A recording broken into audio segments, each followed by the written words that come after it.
Hi, good morning po, Sir Kiel Patrick 26. Sir, ito po yung actual video test ng order nyo. Bali, yung white version na po yung ipapadala namin ng gigabyte. Ito po siya. Yan.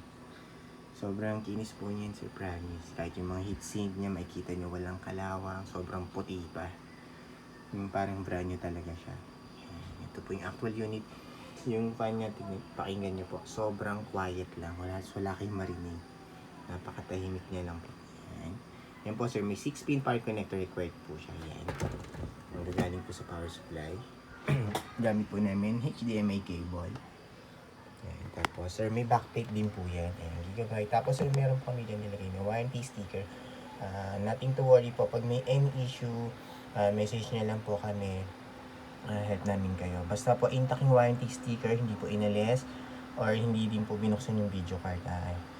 Not to worry po. Pero pag ginalis po yung warranty sticker, tapos binuksan yung video card, void po yung warranty. Hindi po kami mag-accept ng warranty claims po na open po yung video card. So, ganoon naman po yung mga store. Bawal po yung nalisin. Pag may any issue naman po, message nyo lang kami. Hindi na pong buksan yung video card. Help namin kayo agad.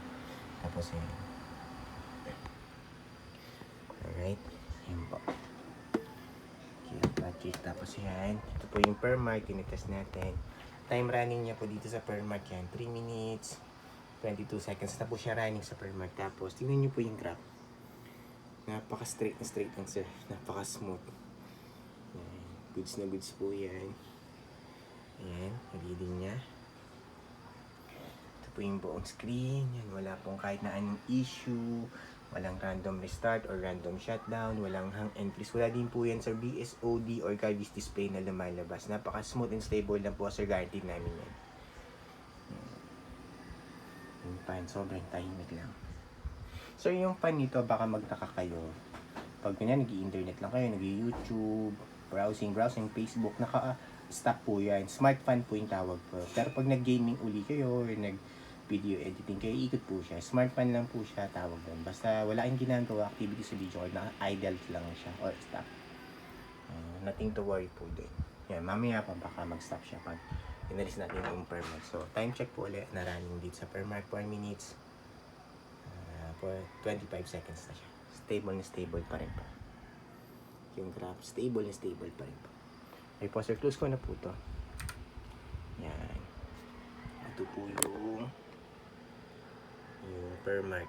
Yung per mark natin na-run. Yan po yung settings. Yan po. NVIDIA GeForce GTX 1060. Sir, itong 1060 mas malakas pa po ito sa 1050 Ti na 4GB. Sobrang malayo yung device nila. Mas high-end po kasi ito sa 1050 Ti. Tapos ito yung GPU-Z. Yung po details and specs po sa GPU-Z. Yan po. And GDDR5 sensor. And lahat naman po may reading hanggang baba.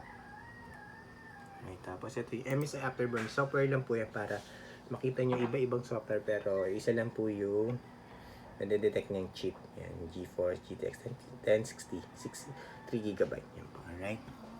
Tapos device manager. Ito rin natin. Then, yan, device manager. Display adapter. Ayan, NVIDIA GeForce GTX 1060 3GB. Tapos, asan ba yun? Yan po, Sir Kiel Patrick. 29 pala, hindi pala 26.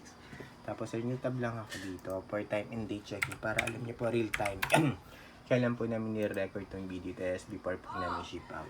Yan. Yan, 6:42 AM.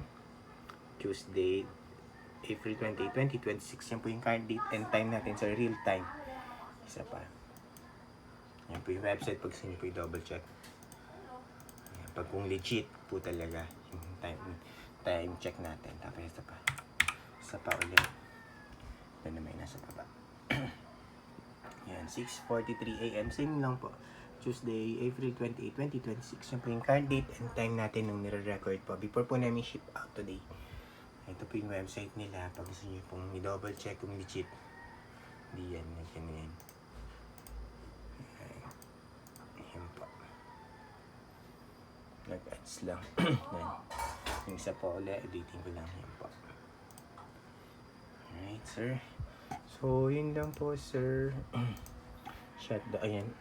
Ay, hindi pa siya nag-ano. Wala pala tayo. Medyo, yan. Papansin niyo, nag-slow down na yung fan. Huwag na natin, ano, pero mamaya-maya mag-stop yan. Mag-stop naman. Kasi wala nang activity. Yung browse na lang. Pero sige, yun. Yun lang po, sir. Ayan, sir. Stop na siya.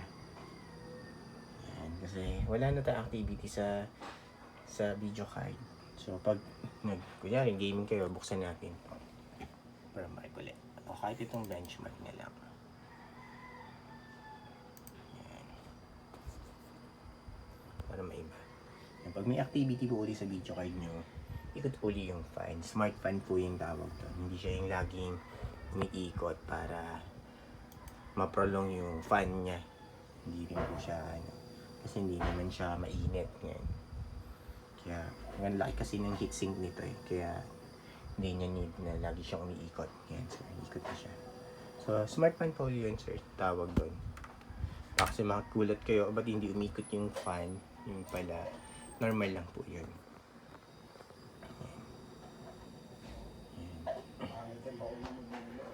Shutdown po nito.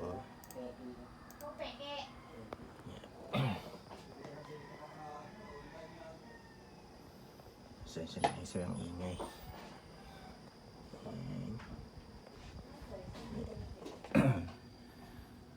And sir, yung fan po sir, buong buo, walang putol, walang sira, wala din ingay. May 6 pin. Sir, yung recommended pala namin power supply dito, minimum niya 550 watts. Okay na po. Huwag po tayong gamit ng generic sir. Hindi pala na sabi sa first part ng video. Yun, yung iwas tayo sa mga generic na power supply. Minimum 550 watts. Basta rated at branded lang po. Goods na yun. Ayan. Sir, bawal po alisin yung warranty sticker para hindi mabon yung warranty. Ayan, yung serial number niya.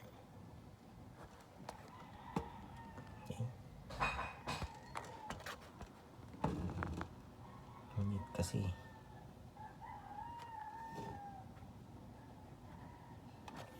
tapos yung nakakabit natin HDMI cable.